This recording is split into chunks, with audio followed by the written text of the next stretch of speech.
सारा भारत गणतांत्रिक नारी समिति त्रिपुरा राज्य कमिटिनि साक्थार मुंबाइ फिल नैजिसा हास्ते बेरेमनि गथुमुं पान्डा संसाजा खाथिनि आगरतला टाउन हल पान्डाव मानजाखा हापां फातार बदलनि अजा Jiten Choudhary all India general secretary Mariam Dhawale नखबै हास्तेनि तां अक्रा आदं रक पान्डानि बिसिंतै बरै रकनि फान्नति सामुं दांजानाय रकनि मानथाइनति खरांथि सालायखाब रक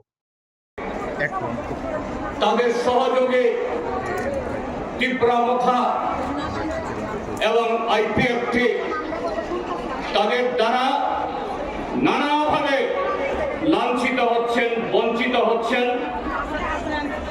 আপনাদের অধিকার থেকে আপনাদেরকে হটিয়ে দেওয়ার জন্য নানাভাবে চেষ্টা হচ্ছে। সব কিছুকে আপনারা চ্যালেঞ্জ করে চোখে চোখ রেখে আজকে এখানে আসছেন। আপনাদের সকলকে এই রাজ্যের গণতান্ত্রিক আন্দোলনের তরফ থেকে,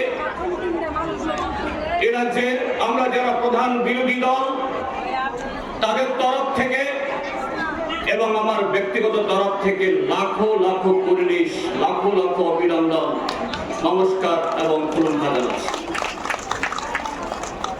মায়েরা, বোনেরা, আপনারা ইতিমধ্যে জেনেছেন যে আপনাদের এই সমাবেশ এটাকে ওই ওরিয়েন্ট চৌমানিতে করার জন্য আরো 2 মাস আগে থেকে, তার বেশি সময় আগে থেকে আপনাদের নেতৃত্ব তারা ঠিক করেছিলেন। গত নভেম্বর মাসের মাঝামাঝিতে তারা পুলিশের কাছে লিখিতভাবে আবেদন করেছিলেন। গত 2 মাস ধরে পুলিশ কোন ধরনের রাজশব্দ করে, কিন্তু যে মাত্র আজকের দিনটা গনিয়ে আসলো,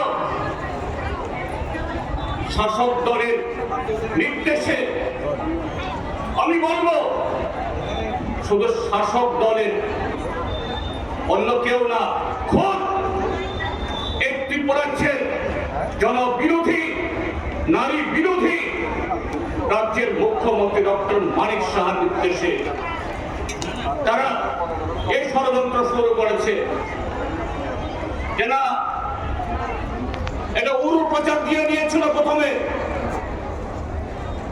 13 তারিখ নাকি রবীন্দ্র শতবার্ষিকী ভবন তথা ওরিয়েন্ট চৌমানির সামনে যে জায়গায় আপনাদের সমাবেশ করার জন্য অনুমতি চাওয়া হয়েছিল, সেখানে ভারতীয় জনতা পার্টি, নারী মোর্চা তাদের সমাবেশ হবে, কিন্তু নারী মোর্চার তরফ থেকে তো কোনো সেরকম কর্মসূচি নেই। দেখা গেল 8-9 তারিখে সেই রবীন্দ্র শতবার্ষিকী ভবনের সামনে মঞ্চ তৈরি করা শুরু হলো, প্রচার হলো জনজাতি মোর্চা তারা সমাবেশ করবেন, নিশ্চয়ই করবেন। গণতান্ত্রিক রাষ্ট্র, প্রত্যেক দল, সংগঠন, প্রত্যেক প্রতিষ্ঠান সংবিধান অনুযায়ী তাদের অধিকার আছে, তারাও করবেন। কিন্তু 10 তারিখ সে কর্মসূচি হলো না, সেদিনে ঘোষণা হলো 13 তারিখ মানে আজকে এই একই সময়তে তারা তাদের সমাবেশ তারা করছেন সেখানে। কেন? এই সমাবেশ তো একদিন আগেও হতে পারত। ঠিক আছে, গতকাল ওই স্বামী বিবেকানন্দ ময়দানে একটা সরকার অনুষ্ঠান আছে, গতকাল হলো না, আগামীকাল হতে পারত।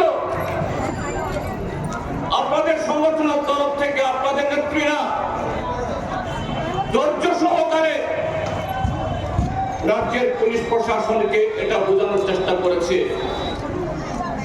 আমাদের আজকের কর্মসূচি এটাকে দিন পরিবর্তন করা সম্ভব না। কেননা এই কর্মসূচি আরো 2-2.5 মাস আগে থেকে ঠিক হয়েছে। আজকে এবং আগামীকাল এখানে রাজ্য সম্মেলন হবে, শেষ সম্মান উপলক্ষে সংগঠনের সর্বভারতীয় নেত্রী কমরেড মরিয়ম দেওয়ালে এখানে আসবেন, বক্তব্য রেখেছেন। আরো একজন নেত্রী পিকে শ্রীমতী, যিনি এই সংগঠনের সর্বভারতীয় সভানেত্রী, কেরালার প্রাক্তন মন্ত্রী, আমাদের ভারতবর্ষের পার্লামেন্টের প্রাক্তন সদস্য, তিনি আসবেন। কিন্তু সাম্প্রতিক বিমান গোলযোগের কারণে